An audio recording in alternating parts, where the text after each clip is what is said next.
Assalamualaikum warahmatullahi wabarakatuh.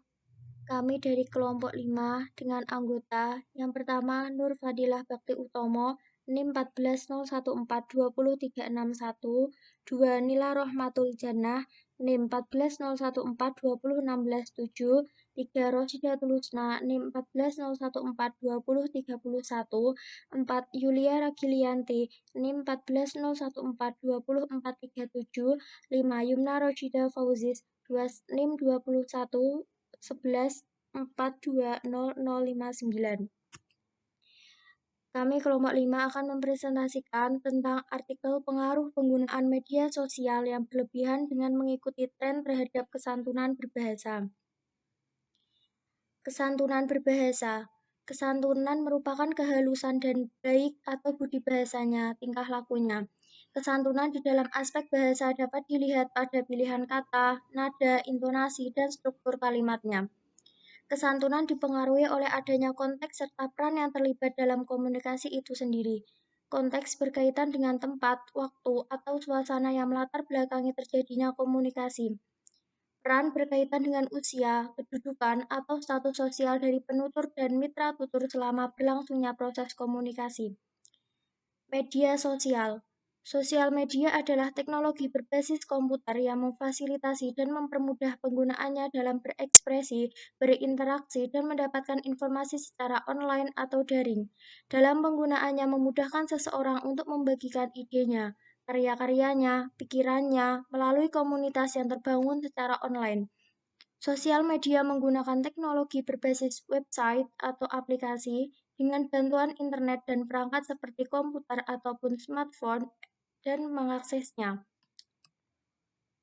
Bahasa alay. Bahasa alay adalah bahasa pergaulan yang digunakan oleh kelompok alay di Indonesia, khususnya dalam pesan singkat dan internet. Bahasa ini diturunkan dari bahasa Indonesia gaul yang ditulis menggunakan kombinasi singkatan, huruf, kode, angka, dan visualisasi sehingga menjadi ragam bahasa media sosial yang khas.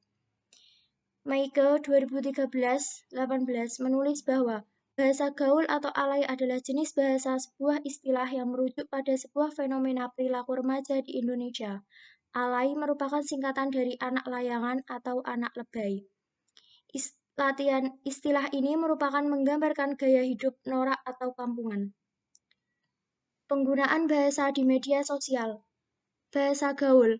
Menurut Nur Hasanah 2014, bahasa gaul adalah gaya bahasa yang merupakan perkembangan atau modifikasi dari berbagai macam bahasa, termasuk bahasa Indonesia, sehingga bahasa gaul tidak memiliki struktur bahasa yang pasti. 1. Menggunakan kosakata yang khas. Kata kamu, lo, lu. 2. Penggunaan huruf paragraf, huruf awal. Kata memang menjadi emang. Penggunaan bahasa di media sosial. Bahasa alay. Bahasa alay merupakan singkatan dari bahasa anak layangan atau bahasa kampungan. Disebut bahasa kampungan karena pada zaman sekarang bermain layangan itu sudah jarang digunakan. Contoh bahasa alay. Yang pertama, aku menjadi akoh. 2. Kamu menjadi kamoh atau kamu. Penyebab munculnya berbagai bahasa di media sosial. Yang pertama, masyarakat Indonesia kurang mengenal bahasa baku yang baik dan benar. 2. Kurangnya masyarakat Indonesia dalam memakai lagi ejaan yang disempurnakan atau EYD. 3. Masyarakat Indonesia menganggap remah bahasa Indonesia dan tidak mau mempelajarinya karena merasa dirinya telah menguasai bahasa Indonesia yang baik dan benar. Bahasa Indonesia yang baik dan benar. Berbahasa Indonesia yang baik berarti bahwa kita harus menggunakan bahasa Indonesia sesuai dengan konteks berbahasa yang selaras dengan nilai sosial masyarakat. Peraturan ini berkaitan penggunaan ragam bahasa secara tulis dan lisan untuk kebutuhan berkomunikasi. Berbahasa Indonesia yang benar berarti bahwa harus digunakan bahasa Indonesia yang sesuai dengan kaidah atau aturan bahasa Indonesia. Kaidah bahasa Indonesia meliputi kaidah tata bahasa, kaidah ejaan, dan kaidah pembentukan istilah. Pengaruh negatif yang ditimbulkan akibat bahasa yang banyak di media sosial. Yang pertama, para remaja kurang mengenal bahasa baku, sehingga tidak lagi menggunakan bahasa Indonesia yang baik dan benar. Yang kedua, para remaja tidak lagi menggunakan ejaan yang disempurnakan atau EYD. Yang ketiga, para remaja menganggap remah bahasa Indonesia dan tidak ingin mempelajari bahasa Indonesia yang baik dan benar. Yang keempat, para remaja tidak terbiasa menggunakan bahasa Indonesia baku, sementara penggunaan bahasa Indonesia harus dipahami karena dilakukan untuk berbagai macam pekerjaan, surat menyurat, pembicaraan resmi, dan lain-lain. Yang terakhir, pudarnya rasa bangga pada diri akan bahasa nasional negara Indonesia.